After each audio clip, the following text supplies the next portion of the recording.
What happens when we look away?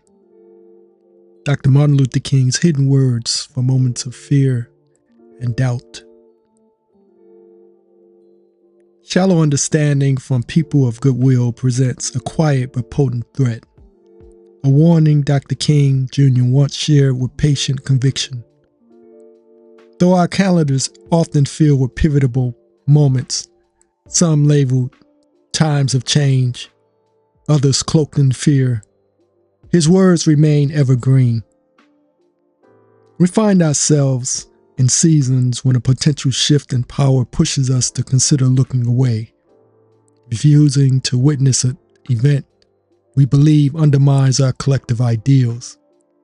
Yet Dr. King's wisdom transcends specific inaugurations or immediate headlines.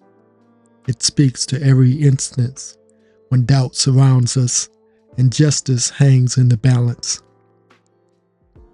His quieter reflections seldom make the highlight reels, yet they illuminate our choices with surprising clarity. Dr. King urged us to see that we must use time creatively, in the knowledge that the time always ripens to do right. That insight invites reflection. How do we use our time in moments of uncertainty, especially when cynicism creeps in like a thief stealing optimism from weary minds? Do we close our eyes and hope the storm passes?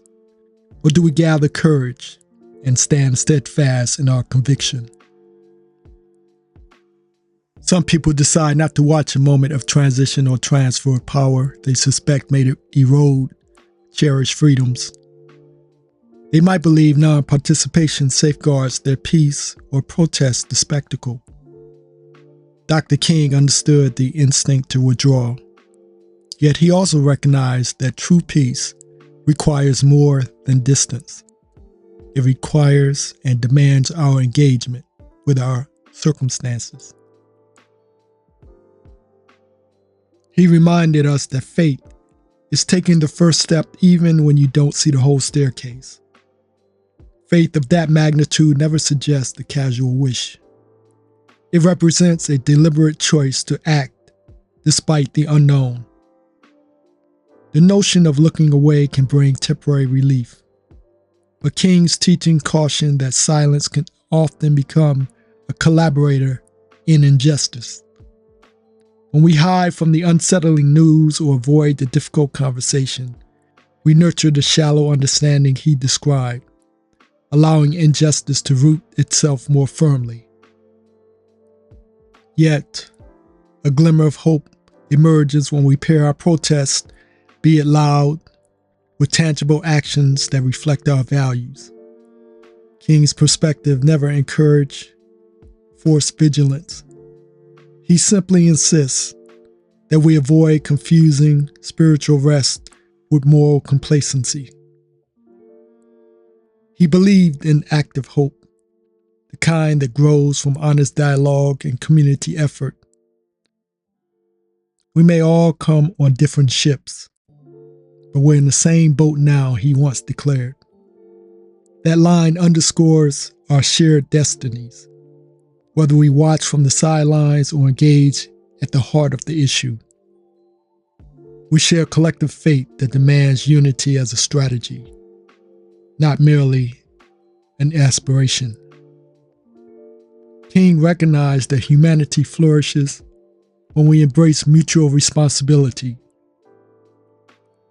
By choosing purposeful engagement, volunteering, extending compassion, teaching, or supporting grassroots movements, we channel our misgivings into productive momentum.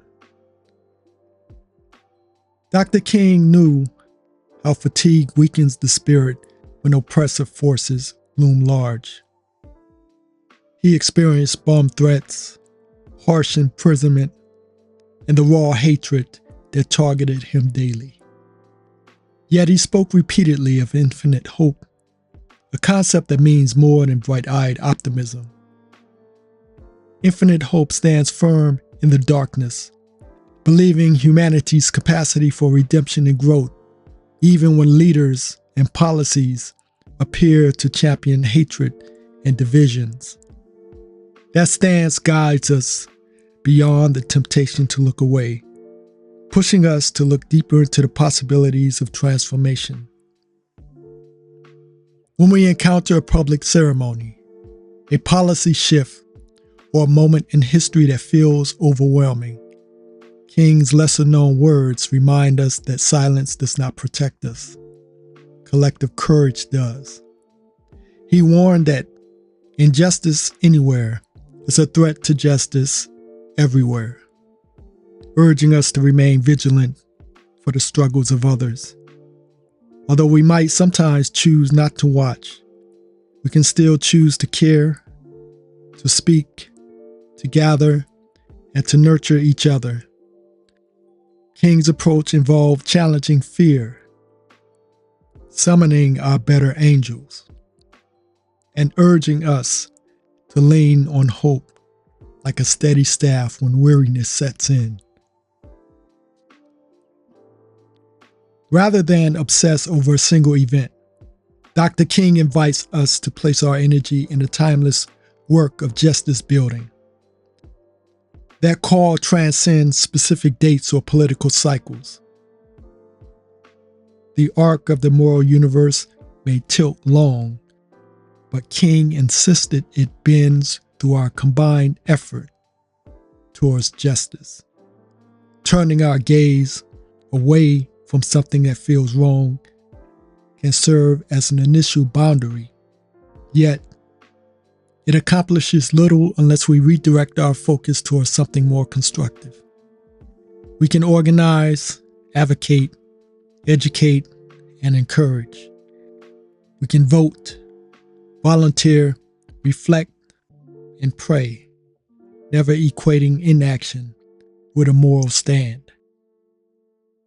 In the end, King's hidden words shine brightest when fear darkens our door. They encourage us to maintain faith in our power to steer events even slightly towards greater compassion. We need not feel trapped by any single news headline, any single event, because our daily choices and our willingness to see each other's humanity carry more influence than any passing authority figure or tyrant.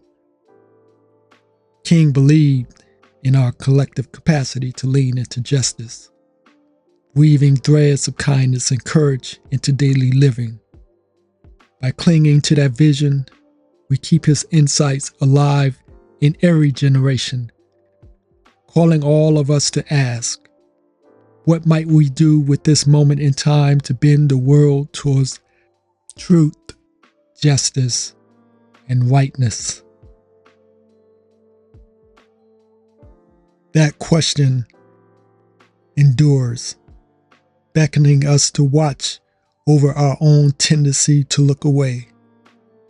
Dr. King's voice, even decades later, encourages us to stand tall in the face of potential despair, to speak boldly when oppression rears its head, and to place hope not in the fleeting illusions of power, but in the steadfast promise that compassion and solidarity can triumph over fear.